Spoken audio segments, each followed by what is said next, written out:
মন্ত্রী হলে আপনাকে স্মৃতিসৌধে যেতে হবে। আপনি বীর শহীদদেরকে শ্রদ্ধা জানান, শহীদদেরকে শ্রদ্ধা জানানো ইসলামের আদর্শ।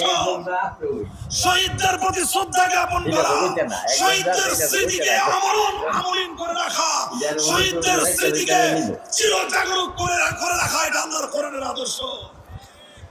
কোরআন ইসলামী আদর্শ শিক্ষা দিয়েছে, যখন তোমাদের মধ্যে কেউ শহীদ হবে তখন সেই শহীদের কীর্তি গাথা নিয়ে তোমরা আলোচনা করো।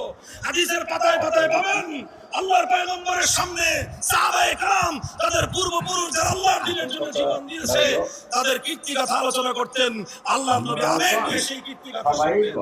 কোরআনের মধ্যে সূরা কাহফ রয়েছে, 6 জন যুবক আল্লাহর জন্য জীবনকে উৎসর্গ করেছিলেন।